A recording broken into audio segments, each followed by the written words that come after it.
ज्योतिष की दुनिया में आपका स्वागत है। यदि आप ज्योतिष सीखना चाहते हैं तो मेरे इस चैनल को सब्सक्राइब कीजिए और यदि आप चाहते हैं कि वीडियो अपलोड होते ही आपको सूचना मिल जाए तो अलार्म बटन को ऑन करें और यदि आपको वीडियो पसंद आए तो लाइक और शेयर करना न भूलें। नमस्कार, मैं आलोक तिवारी आपका अपने इस चैनल पर स्वागत करता हूं और आज के इस वीडियो के माध्यम से हम आपके सामने पंचांग के अध्ययन की श्रृंखला को आगे बढ़ाते हुए एक नया वीडियो लेकर के प्रस्तुत हुए हैं। तो आज की वीडियो में चर्चा का विषय क्या है, आज हम किस चर्चा को लेकर के आपके सामने प्रस्तुत हुए हैं, आज की वीडियो का शीर्षक क्या है, आइए देखते हैं। प्रस्तुत है आज की वीडियो में चर्चा का विषय अमृत सिद्धि योग। जी हां, आज हम अमृत सिद्धि योग के बारे में विस्तृत जानकारी प्राप्त करेंगे कि अमृत सिद्धि योग क्या है, इससे क्या क्या लाभ प्राप्त होते हैं। अमृत सिद्धि योग अपने नाम के ही हिसाब से अमृत फल देने वाला होता है। यदि अमृत सिद्धि योग की बात करें तो नाम में ही जुड़ रहा है अमृत सिद्धि, अर्थात अमृत जैसा फल देने वाला होता है। अमृत सिद्धि योग वह उत्तम योग है जिसमें किए गए कार्यों में सफलता प्राप्त होती है। अमृत सिद्धि योग पर आप कोई भी कार्य करने जाएं तो आपको विशेष सफलता प्राप्त होगी। अमृत सिद्धि योग कब होता है, अर्थात अमृत सिद्धि योग का सृजन किन परिस्थितियों में होता है, किस तिथि को होता है, किस वार को होता है, यह जानकारी भी आपको होनी चाहिए। अमृत सिद्धि योग वार और नक्षत्र के विशेष संयोग से मिलकर के बनता है। आप सर्वार्थ सिद्धि योग भी पढ़े, उसमें भी वार और नक्षत्रों के ही विशेष संयोग से मिलकर के सर्वार्थ सिद्धि योग बना था। यहां भी वार और नक्षत्रों के ही विशेष संयोग से मिलकर के अमृत सिद्धि योग भी बनता हुआ प्रतीत हो रहा है। प्रतीत नहीं हो रहा है, बनता ही है। लेकिन यदि इस योग के साथ जब तिथियों का अशुभ मेल हो जाता है तो अमृत योग समाप्त होकर विष योग में परिवर्तित हो जाता है, जिसे त्रितयत कहते हैं। ध्यान रखिएगा कि वार और नक्षत्र के विशेष संयोग से अमृत सिद्धि योग तो बन गया, लेकिन उसके साथ कुछ ऐसी तिथियां हैं जिनका मेल हो जाने से अमृत योग समाप्त हो जाता है। अमृत सिद्धि योग का कोई लाभ नहीं मिलता है, बल्कि विष योग में परिवर्तित हो जाता है, अशुभ स्थिति में आ जाता है और उसे त्रितयत भी कहते हैं। रविवार को हस्त नक्षत्र हो तो अमृत सिद्धि योग बनता है, परंतु यदि इस दिन पंचमी तिथि पड़ जाए तो विष योग बन जाता है। ध्यान रखिएगा, रविवार के दिन हस्त नक्षत्र मिले तो अमृत सिद्धि योग बन जाएगा। आप कोई भी शुभ काम कर सकते हैं, लेकिन इसी योग के साथ अर्थात रविवार और हस्त नक्षत्र के साथ साथ पंचमी तिथि पड़ जाए तो मामला बिगड़ जाएगा और अमृत सिद्धि योग न बन के विष योग बन जाएगा।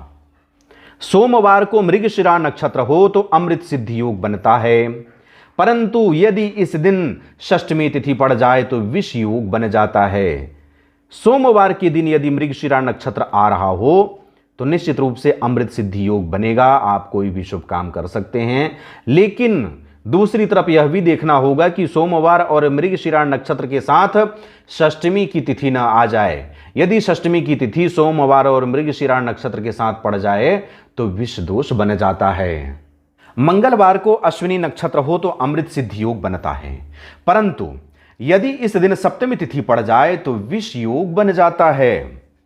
मंगलवार के दिन देखिए, अश्विनी नक्षत्र यदि पड़ गया हो तो मंगलवार और अश्विनी नक्षत्र के संयोग से अमृत सिद्धि योग तो बन जाएगा, लेकिन मंगलवार और अश्विनी नक्षत्र के संयोग के साथ यदि सप्तमी तिथि भी पड़ जाए तो यह अमृत सिद्धि योग भंग हो जाएगा और विष योग बन जाएगा। बुधवार को अनुराधा नक्षत्र हो तो अमृत सिद्धि योग बनता है, परंतु यदि इस दिन अष्टमी तिथि पड़ जाए तो विष योग बन जाता है। बुधवार को अनुराधा नक्षत्र का योग हो जाए, अनुराधा नक्षत्र का बुधवार से संयोग होने पर अमृत सिद्धि योग तो बन जाता है, परंतु बुधवार और अनुराधा नक्षत्र के संयोग के साथ ही अष्टमी तिथि पड़ जाए तो विष योग बन जाता है। यह अमृत सिद्धि योग नहीं रह जाता है। गुरुवार को पुष्य नक्षत्र हो तो अमृत सिद्धि योग बनता है, परंतु यदि इस दिन नवमी तिथि पड़ जाए तो विष योग बन जाता है। गुरुवार के दिन पुष्य नक्षत्र का संयोग होने से अमृत सिद्धि योग बनता है, साथ ही गुरु पुष्य योग भी बनता है। लेकिन यदि गुरुवार और पुष्य नक्षत्र के संयोग के साथ ही नवमी तिथि पड़ जाए तो विष योग बन जाता है। शुक्रवार को रेवती नक्षत्र हो तो अमृत सिद्धि योग बनता है, परंतु यदि इस दिन दशमी तिथि पड़ जाए तो विष योग बन जाता है। शुक्रवार को देखिए, यदि शुक्रवार को रेवती नक्षत्र का संयोग हो तो अमृत सिद्धि योग बन जाता है, लेकिन शुक्रवार और रेवती नक्षत्र के संयोग के साथ ही इस दिन दशमी तिथि पड़ रहा हो तो यह विष योग बन जाता है, अमृत सिद्धि योग का प्रभाव समाप्त हो जाता है। शनिवार को रोहिणी नक्षत्र हो तो अमृत सिद्धि योग बनता है, परंतु यदि इस दिन एकादशी तिथि पड़ जाए तो विष योग बन जाता है। शनिवार को रोहिणी नक्षत्र का संयोग होने से अमृत सिद्धि योग तो बन जाएगा, लेकिन दूसरी तरफ शनिवार और रोहिणी नक्षत्र के संयोग के साथ ही यदि एकादशी तिथि पड़ जाए तो विष योग बन जाता है, अमृत सिद्धि योग भंग हो जाता है। अब यहां पर आप लोगों के मन का एक भ्रम और दूर कर देना चाहता हूं। यह संयोग तो दिन और नक्षत्र का है, वार और नक्षत्र का है, लेकिन ये जो तिथियां हैं, कुछ लोग पूछने लगते हैं कि शुक्ल पक्ष या कृष्ण पक्ष। यहां पर भैया शुक्ल पक्ष और कृष्ण पक्ष कोई मतलब नहीं है। यह तिथियां होनी चाहिए, चाहे शुक्ल पक्ष की तिथि हो चाहे कृष्ण पक्ष की तिथि हो। इन वार नक्षत्र के साथ इन तिथियों का योग भर हो जाए तो विष योग बन जाएगा, अमृत सिद्धि योग समाप्त हो जाएगा। यहां पर शुक्ल पक्ष और कृष्ण पक्ष का कोई लेना देना नहीं है। अमृत सिद्धि योग के साथ कुछ विशेष बातों को ध्यान में रखना होगा। यदि मंगलवार के दिन अमृत सिद्धि योग हो तो उस समय नए घर में प्रवेश नहीं करना चाहिए। मंगलवार और अश्विनी नक्षत्र से अमृत सिद्धि योग बनता है, लेकिन मंगलवार के दिन बनने वाले अमृत सिद्धि योग से नए घर का प्रवेश वर्जित माना गया है। शनिवार के दिन अमृत सिद्धि योग हो तो उस समय यात्रा नहीं करनी चाहिए।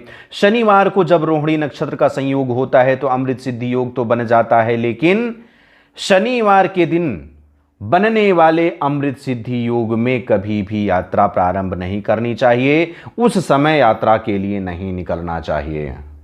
इसके अलावा अन्य समस्त कार्य निसंकोच किए जा सकते हैं। मंगलवार और शनिवार को छोड़ करके सभी अमृत सिद्धि योग में सारे कार्य निसंकोच होकर के कर सकते हैं। सभी कार्य शुभ फलदायक ही होंगे, क्योंकि अमृत सिद्धि योग अमृत के समान फल देने वाला ही योग है। और अमृत सिद्धि योग में यदि आप कोई कार्य प्रारंभ करते हैं, किसी भी काम की शुरुआत करते हैं, कोई भी काम करते हैं, तो वह अमृत के समान शुभ फलदायक ही होगा। इस तरह से इस वीडियो के माध्यम से आपके सामने अमृत सिद्धि योग के बारे में विस्तृत जानकारी प्रस्तुत की गई। मैं आशा करता हूं कि यह जानकारी आपको पसंद आई होगी। यदि यह जानकारी आपको पसंद आई हो तो मुझे कमेंट बॉक्स में लिख करके अवश्य बताइएगा। साथ ही साथ इस वीडियो को अधिक से अधिक लोगों तक शेयर कीजिए, जिससे कि सभी लोगों को अमृत सिद्धि योग के बारे में जानकारी प्राप्त हो सके। अब मुझे आज्ञा दीजिए, मिलते हैं अगले वीडियो पर। तब तक के लिए जय हिंद, जय भारत, बम बम भोलेनाथ की जय। जय गुरुदेव।